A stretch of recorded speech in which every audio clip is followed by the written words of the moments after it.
A tad hot private. This is the War on Comics. I'm Colin. I'm Omar. Today we got a double dose for you, a triple dose. A triple dose. We're leaning in with my Kekistanian lord, all of my friends in the alt-right. Richard Spencer, I know you're watching, brother. Gamer We see you out there. I know you're out there. Who is that one? The Milo Yiannopoulos. Oh my god, that's a deep cut. Look. The slick back hair, homie. Looks like a shark. Oh, was that him? I think that was that guy. Jesus, look. I know a lot about the internet. Let him cook. The George W. Bush era, Obama era. I study it, okay? I watch the retrospectives. I was in the trenches for a while. I was not sending death threats to any women in gaming. I do not have a dog in the fight as far as ethics in game journalism. Don't worry. But come on, we can't talk about the meme to end all memes and not have a little fun with this stuff. A little dance with the Furie. Let's look into where it all began. Let's have some. We'll examine comics as the memetics of comics. Let's see what good design does and how it transcends its origin from humble beginnings. You get weirdly a fascist America and the kind of cultural icon or like an anti-icon or something. Strange stuff we're going to be dissecting, and what else have we got for them? So on the other hand, we have White Cube by Brecht Vandenbroucke. Yes, some very highbrow European stuff here. Colin pick here for sure, like painted comics. You were saying earlier, it's kind of like our juvenile. Yes, this is Juvenilia is the string connecting these two works. We're going to look at what minimal words and a high propensity for gags and silliness bring to the comics and medium. How much readability both of these kind of have. Yeah, I feel like I don't know if you went through it a couple times. This one I did go through it like about 4 or 5 times. Easy breezy, beautiful comic stories. Right. That's what we should have called the comic. Holy shit. Yeah, I think they would have been confused. Maybe. But I don't think War on Comics is less confusing. I think it's the same. Easy breezy, beautiful comic same equal. That's what I'm going with. Maybe there we go. Yeah. We still have time. And we're continuing, speaking of all the women out there, we're continuing our trudge through of the Cerebus. Trudge is so mean. Our exploration and our appreciation, and in my case, my rediscovery, his discovery of the Cerebus saga. We're on part 10 of 16, so we're going to dive into what the last arc of the last leg of the Mothers and Daughters arc is. Everyone who is not tuned into the Cerebus content is going to have no idea of what I just said. That's fine. That's fine. We're going to do some exploring. We got a lot to dig through. And don't start here. Go back. Go back to first app. Start there because you won't get why this is working or why it's like you won't get. I mean, you're not really supposed to get it. It's like an insulated view, but it's a beautiful car wreck, let's say. Save some steam for the, let's save the race here. All right. But we got to get it. We'll see you soon. All right, so tell me why you gave me this comic book to read, Omar, my friend. So specifically coming from the off of memes, I've been doing like a little digital Sabbath lately. Whoa, go on, I'm listening. So I have basically deleted all of the social apps on my phone. Okay. And I want to read more. Right. So I'm going full force. I want to make myself as bored as possible. So that you crack these bad boys open. Yeah. I got you. I want a little more time to read. And then once I feel like I have like a good habit of it, I'm going to go back to the memes. But maybe not, because I was missing memes the most in this digital Sabbath. Real memes are like this level of memedom that all our boy comes from. Yeah. Like, socially awkward penguin, scumbag Steve, image macros. Wow, dude. Yeah. Fuck with me, bro. Golden age. Fuck with me, bro. Golden Yeah, age memes. Impact age font, like pre Impact. the like irony poisoning, like deep fried memes. I guess like the post YouTube poopery of it all. Was it Velociraptor? Was Oh in yeah, there somewhere? that was a big one. That was a banger. The baby with the wind baby. Oh, the wind. Yeah, with the fist. Yeah, all those. A big thorough fan of all that, and it's with the introduction of AI now with memes, which I'm controversially I'm not opposed to in the sense that I think that's fine to use AI for trash. Like right. Yeah, you're gonna you want to make Peter Griffin and fucking Logan Paul box each other. Like, fine, it is disposable. What's the difference between that and clip art? Really? Yeah, I mean, because clip art has soul, workability, and a human being maybe, attached to it. But there's, I'm adjusting, I'm acclimating to the modern age of memes and online culture and brain rot and all that. So I'm okay with it. But there is something about people just sharing this stuff and having to put it together in MS Paint or Rage Comics, brother. Come on, you're telling me I unironically had this like utopian view of Rage Comics when they came out. I remember like having this conversation, and it is truly embarrassing to say that I ever said these words out loud. But I was like, you see what people are engaging in. People are engaging with comics, whether they know it or not. And so these templates of these figures, they're creating comics. So these make it so that even if you don't know how to draw comics, you can still communicate your artwork. So this is like going to totally democratize the medium and blah, blah, blah. Hell yeah. Look, it was a different time. It was a hopeful time, it sounds like. Didn't work out the way I thought it did. So you're in your desperation, in your dry dick, horned up need for some kind of viral content. You broke out the boys club. This is what I pined for, dude. I needed it, man. It's fascinating. Because this goes back to 2008 originally, and this collection is 2016, but it's kind of published online and in zines. It was zines. So these are the zine specific releases, because he was putting stuff out online via Blogspot or like Tumblr or something like that. So, and this is all allegorical, but like I just remember going to like LA art shows sometimes and seeing these around, the little pamphlets and shit, and this hits a very specific time.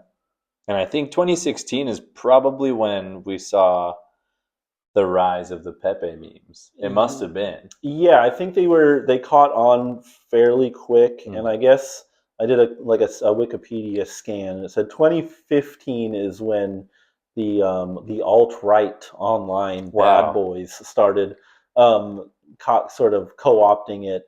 And I think their perspective was because it was so ubiquitous. I remember specifically, I think I saw a screenshot of like a Nicki Minaj tweet with Pepe in it, where I was like, "Oh no shit, fucking way!" Yeah, because I would like, what is it? I mean, I was right click saving these motherfuckers. You know what I'm saying? Yeah. Who knew if they were gonna last out here? Yeah. Internet Archive was probably barely functioning. So I don't know that Know Your Meme was cataloging these. I Can't Have Cheeseburger was My there. God, yeah. So I remember that. I don't know. This stuff was like super ubiquitous, and it is from a nice time. I watched speaking of fucking slop, I watched some video about like rare comics you don't know are that rare, and one of them said like, I guess this is such fucking trash. These are like a CGI graded version of one of those zines you were talking about, like the first appearance of Pepe is supposed to be this like 5-figure holy grail. No fucking way. I don't. Well, I know. I'm pretty sure it is no way, because he said that this Kamiko Primer issue was like the first appearance of the Max that Sam Keith did a story in, which I knew about from back in the day, and I have still. And then he was like, CGI graded 9.6. Recently, it got $10,000 or some like really big number. I was like, oh shit, I got that bad boy. Maybe it wasn't 10,000. It was a lot. It was enough to be like, oh shit, I got that. But at auction, like up there. But then I look it up, and there's copies sitting on eBay for like $50. Buy it now. So okay, dude. Yeah. So some fuckery. Grain of salt, big time there. But that's all that. I guess you find your audience. Yeah. Hopefully this finds an audience. So what did you think about the Boys Club on, I like on that end? I have read a lot of these web comics before, so I'm familiar with them. I was, I guess I'm gonna just let me cook here, if you will. Yeah, of course. I don't know when this comes out or when anyone sees. Yeah, one more. White Cube. Perfect. I don't know a damn thing about this comic. I just know this was a SoCal Comic Kazi local shop. Oh, sick. Yeah, just browsing their stuff, and this one just kind of jumps out at you, of course. Very, very... This was a wonderful comic, by the way. Yeah, I don't know, like, how to... This was my fucking favorite, man. The blood stains for texture. That's it. It's so good. Yeah, well, tell the people what you took from it. I just screamed about 311 for 20 minutes. So. Right. So the White Cube, I've never heard of this comic. This was probably my favorite painted comic in a while. This commentary. Every single panel, they go into the modern art modern art room, it's empty, and they look at each other and go, pretty good. Pretty good. Like, the art world is the backdrop for them to kind of leer at, Just shitting on the culture, dude. But it's so goddamn funny. This so it's just a series of these two characters going and basically like a commentary on art culture. And I think modern art culture specifically. They buy this girl's comic and then they fucking throw it away, but the thumbs up. So that's always your what would you call it? It's kind of like the symbol of like knowing that the strip is it's done. It's good. And it's it can be like silly, visual, whatever it is. These are like, I don't know, they're light and silly gags. Yeah. But it's just so funny. I don't know how else to put it. It goes back to just kind of like that Looney Tunes kind of like surrealism. Yeah, no, it is so... This was when I was fully locked in, dude. You have to read a couple of them and before you catch the pace of it all. That's a big one. I guess counter to Boys Club, where they're like kind of nice to each other and cozy. This is like, these are demons. Yeah, dude. It gets worse and worse. It's like this was also one of my favorites, where the Goo poster and then the H&M doing the eyelashes on that. He's scrubbing the windows. Cool. What is it, Guernica, right? Yeah. Is that Picasso? Yes. Hey. This. I just like all this. I mean, I can only point to like specific panels as they come up, but like the feeling when you're reading this, just complete like buffoonery or like art bashing, but at the same time, like, yeah, you have to know, that it comes from a good place, because like you have to be in the thick of it to like understand it. So yeah, how do you not love this? The kids whittling, doing little characters. They're reading Charles Burns' Black Hole for no reason. This does not come up as part of the joke. Bench. I guess credit to Black Hole for being so like kind of iconic that you could tell what it is even without really reading it. So the kids comes up with his little toys and they chop them up. And you have no talent.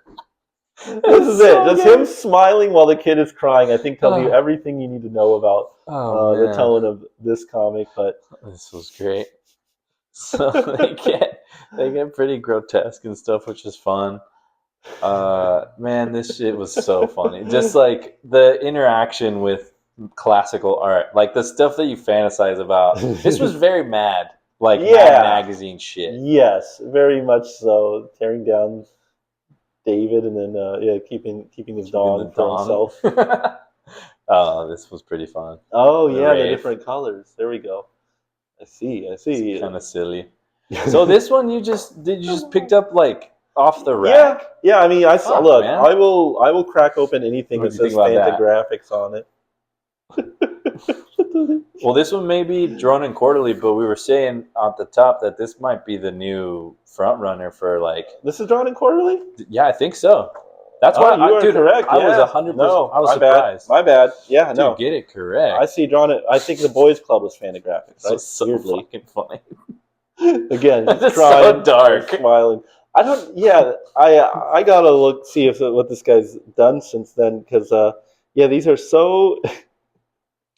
Just he draws them as oh, and this friends. comes back. This Yeah. comes back. He's their who was the fucking kid in Beavis and Butthead? Oh my god, The kid one with they the would winger shit shirt. on. Yeah. I don't remember, man, but that's giving this guy bloody nose. He rips his thing that his friends would have and then punches them. Why? Why are they so mean? Never explained. 'Cause he Never has- elaborated He has on. no talent. Yeah. Like It's- stuff like this, man, is so fun. yeah, I mean, I'm sure this is like There it is. the stick.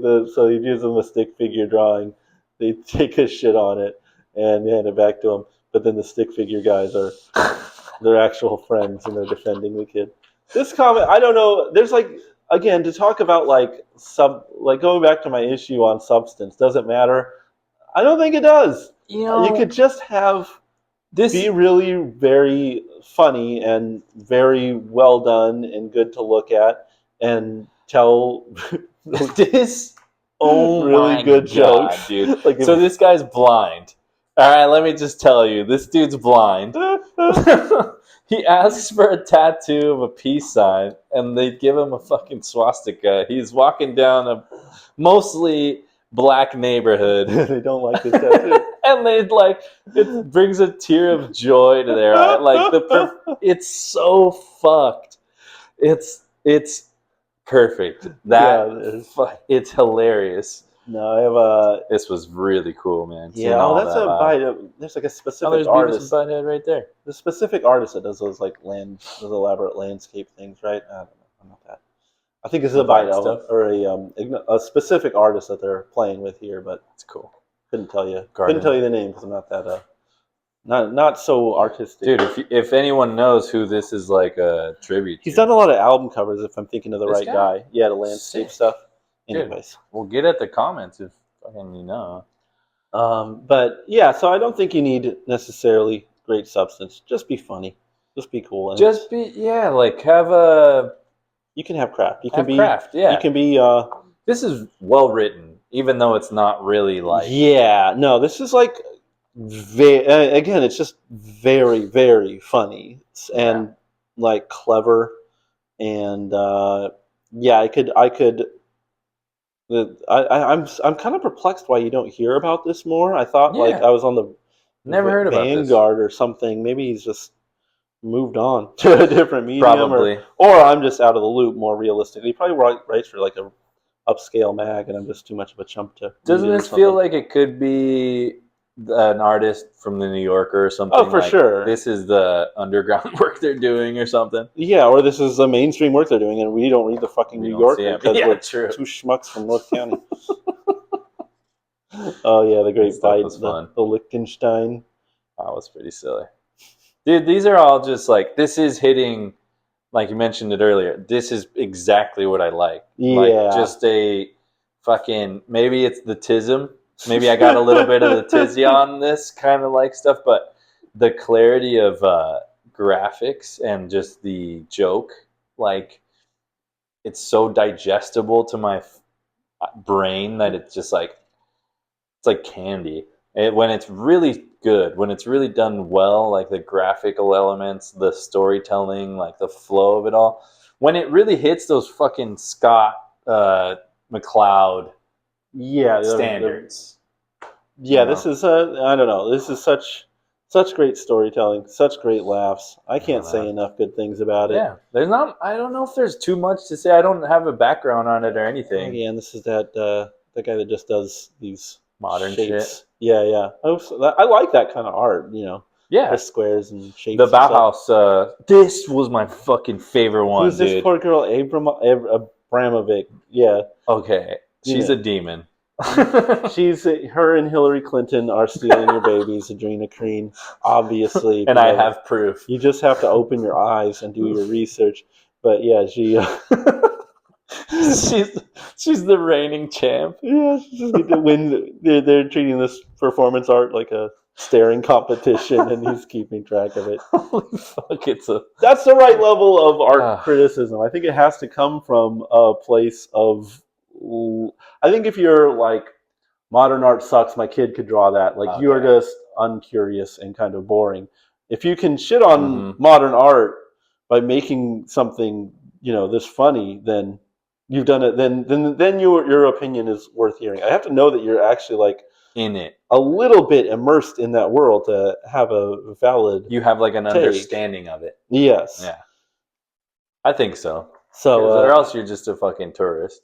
Yeah, I think part of the part of the appeal here is that it is kind of like being shitty about art in a way that's so fucking fun. Kind of coming from a healthy place as opposed to a dull and uncurious place. Yeah, man. This is. Do you remember the Juxtapose magazine? Shit. I mean, I've never read an issue, but I know about it through Daniel Klaus making fun of it. And yeah. And, so it's like Pussy. This is kind of like a person who has come from that school and is making fun of that. Right. Like directly making fun of that art world, like that section of the art world.